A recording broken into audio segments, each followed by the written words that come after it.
My wife, let me tell the story between me and her. This is the most beautiful woman I could find on the planet. During courtship, this woman, I thought she was not affectionate, so I wanted to run away from the relationship. If I were walking with her and I held her hand, she would remove her hand. But darling, why do you do that? If I were to hug her, she would sneak out of my hands. What, are you not proud of me? Oh, it's not that. Especially if you are walking and I held her hand. People will, you are a man of God, and they will see you hold a lady's hand, and they will think some bad thoughts about you. But darling, we're going to get married. But those on the street, they don't know that. These were all beautiful excuses, am I right? So I started calculating. She's not affectionate. She's not proud of me. I have to walk away.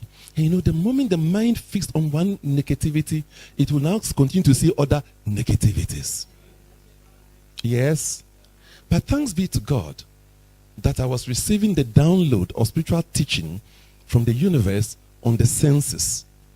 Then I realized that her dominant senses are sight and hearing. My dominant senses are touch and smell. Her least operative sense is touch. On the bedroom, please excuse me, we are adults. I normally like very big bed. I lie in the north, she lies in the south. If I coax her to the middle, she'll be there for a few seconds and she'll sneak to the south. So I always end up hugging my pillow when I want to hug my wife. Now we've been married for over 30 years. Same story. Same story. I can't hold her hands. I can't. But thanks be to God that I was doing the download. And I recall exactly the day she was wearing a particular top. And it's written on the front, body talk. And she was really romantic and sexy. And the way she was talking to me, I thought, but she's not affectionate, but she's romantic. No. This knowledge on the senses, look at it. I looked at it only to realize that she's operating in different senses from me. How many marriages, how many relationships, how many businesses are breaking because of the senses? And no one is studying them. We take the senses for granted. If you want to know even how powerful your senses are, all right, take the food you enjoy most and start eating it. But before you swallow it, please bring it out. Look at it. Then eat it again.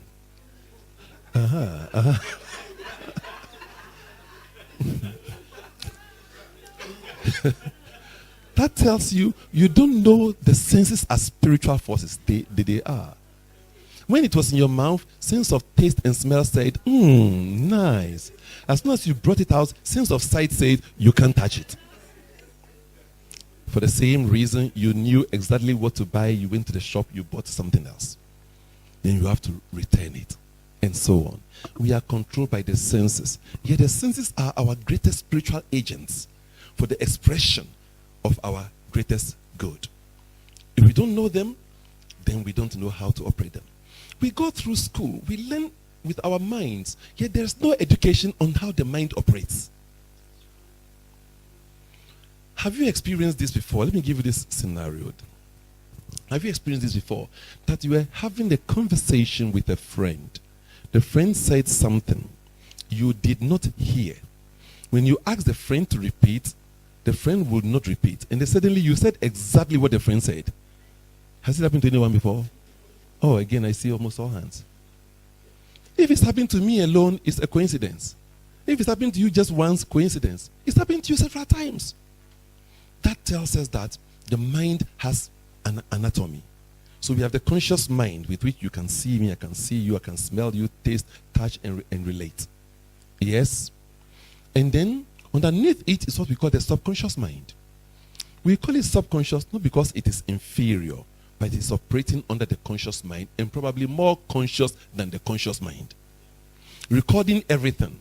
So when you talk, when your friend talked and you did not hear, truly you did not hear, but the subconscious mind has recorded it. So when you were battling with it, then you switch to that resonance, then you played it Then the friend said, oh, after all, you heard it. Truly, you didn't hear it. But it played back. My book called IMAT 04, that's the learning technology, is powerfully based on this knowledge and other discoveries we have made of the mind. My teachers are not of the planet. So I just know. If you ask me how I know, I know.